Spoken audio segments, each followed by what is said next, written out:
Well, hello there, and I do hope you're all well. Now is our smiling Suella Braverman's Rwanda dream now fast becoming an epic nightmare? Well, the reason why I ask is because after Dame Diana Johnson and then Tim Laughton had made our leaky Sue look like a complete incompetent lemon, then it was the turn of Labour MP Diane Abbot to do the exact same thing with our Hapless Home Secretary about the Rwanda deal. Thank you very much, Chair. I wanted to ask the Home Secretary about the Migration and Economic Development Programme agreement with Rwanda, which was announced earlier this year. We know that you've been quoted as saying, "I would love to have the front page of the Telegraph with a plane taking off to Rwanda. That is my dream, it's my obsession." Do you know what happened when Israel tried this? Well, I mean, we can always look to international comparisons, and I think it's a very mixed picture when you look at how different countries have tried to deal with the complex challenge of illegal migration.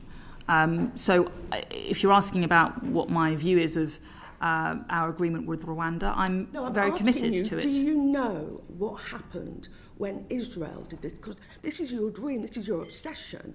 I would have thought that you would have looked into what happened when other countries tried to do it. Well, I do know that Israel, I don't know the details, but I do know that Israel had some kind of arrangement with Rwanda. It was tentative, but it didn't ultimately work. I also know that other countries have had more successful analogous experiences. If you look at Australia, for example, they did have a very multifaceted approach to their challenge with their illegal migration, and when they were able to start removing people to another different part of the territory, that was a partial factor in their ability to combat the problem. So I think there's a very mixed picture if you look at international examples. What I'm focused on is our UK experience. I think that the agreement that the UK struck with Rwanda is groundbreaking. It is in both our countries' interests. It is something that it will take us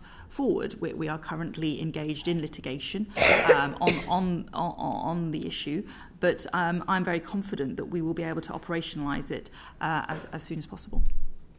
You said that Israel only sent a few people. No, I didn't say that. No, I said ultimately I don't think was sent? Sorry? How many people do you think Israel sent? I don't know the exact figures. All right. Well, the Israeli scheme was between 2014 to 2017. They sent thousands of people over there. But when Israeli researchers went to Rwanda in 2018, what they found was of those thousands of people, only 7 remained. So it wasn't very successful, was it, Home Secretary? Well, I've been upfront, and this is anything you want to say, but I note the Israeli example. It's, I don't think that necessarily has to dictate what the UK experience will be. This is a different agreement. This is in a different set of circumstances. And we have been very clear that we are confident about the terms of our agreement with Rwanda, and I'm very confident about the effect that it will have. And can I ask you, are you also confident that Rwanda is a safe country to send people to? Well, I have actually visited Rwanda twice, quite a while ago, around 2010, 2009, and I've always found Rwanda to be a very inspiring country. Actually, we would only ever work with countries that we assess to be safe and that we assess will treat asylum seekers in accordance with relevant human rights law. And our own safety assessment of Rwanda and their asylum process has found that it is fundamentally a safe and secure country with a track record of supporting asylum seekers. So, and that is reflected in our country policy information note, which is published on our government website. Are you aware, Home Secretary, that Human Rights Watch and the US State Department, which is scarcely somebody who you can ignore, they have said that the things that single Rwanda out is arbitrary detention, ill treatment, torture in official and unofficial detention, which is commonplace, and fair trial standards are routinely flouted. Are you saying the US State Department is wrong? Well, Rwanda, I mean, the facts are that Rwanda already hosts hundreds of thousands of refugees from the region. Are you saying that the US State Department is wrong? Well, our evidence and our view and our assessment of the safety and security of Rwanda is different. We say, looking at Rwanda's track record and our assessments, that actually, as I say, Rwanda already hosts is a safe and secure country with a track record of supporting over 130,000 refugees, including through the UN Refugee Agency, who they themselves said the country has a safe and protective environment for refugees. So we would only work with countries who have a safe and secure basis for accommodating asylum seekers. And there's nothing in the UN Refugee Convention which prevents removal to a safe country. So you are dismissing Human Rights Watch and the US State Department. I'm just trying to get it clear. You're dismissing what they have to say.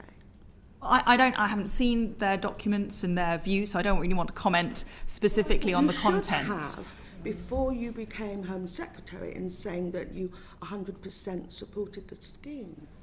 Well, I do support the scheme. There has been rigorous investigation into the arrangements and the conditions in Rwanda. Rwanda will process claims in accordance with its international obligations under the UN Refugee Convention. It will ensure protection from inhumane and degrading treatment. As I say, it has already and is already a safe and secure country for refugees from the region, and it hosts the EU-funded UNHCR emergency transit mechanism. So I don't think those are institutions that would use Rwanda for those purposes if there were serious doubts about its viability. And are you confident that you can send migrants there who are unwilling to go? Well, the policy that we have put in place when it comes to Rwanda is that they will be moved there and their asylum claim will be determined in Rwanda. I understand the policy you put in place. I'm asking you something quite specific. Are you confident that you can send migrants there if they are unwilling to go? Yes. And you're aware that when the Israelis tried this in 2017, the Israeli Supreme Court struck it all down, saying you simply could not send people unwillingly. I accept that's the Israeli Supreme Court, but it's not irrelevant to what you're trying to do. So you're telling this committee that you're completely confident that you can send migrants to Rwanda unwillingly. I just want it on the record. Listen, it's not for me to comment on the rights or wrongs of another sovereign nation's laws and arrangements. And I respect the Israeli court decision and their arrangements. Do that, Home Secretary. In a sense, you're diverting from my question.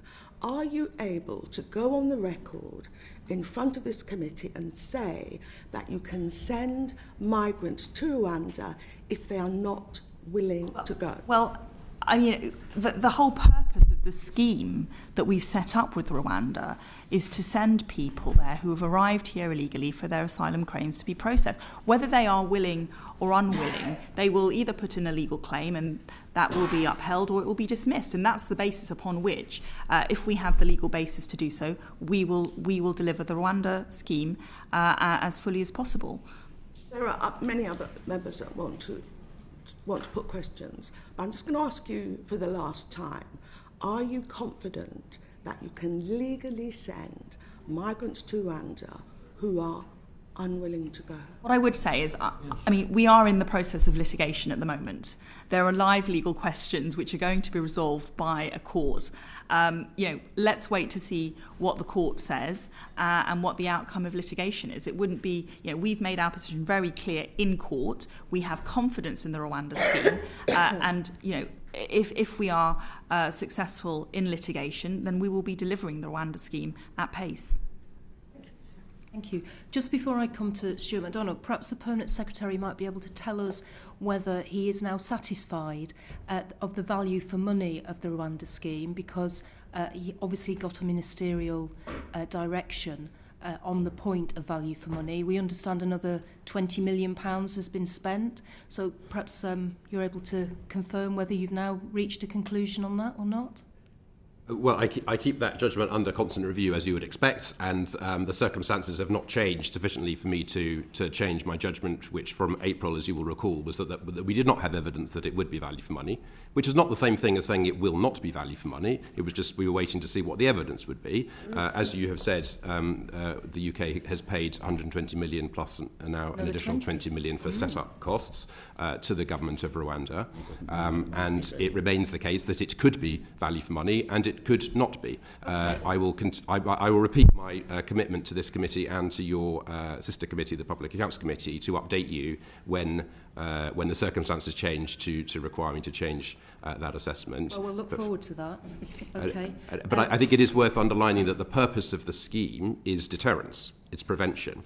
The success of the scheme will not be measured in how many thousands of people are relocated to Rwanda, but more in how many thousands of people do not make the dangerous crossing of the channel, putting their own and other people's lives at risk. That is the key metric to determine on value for money whether this scheme is successful or not. And clearly the numbers have been going up this year since the announcement. Now you might say, DB, I'm sure I've heard these questions before.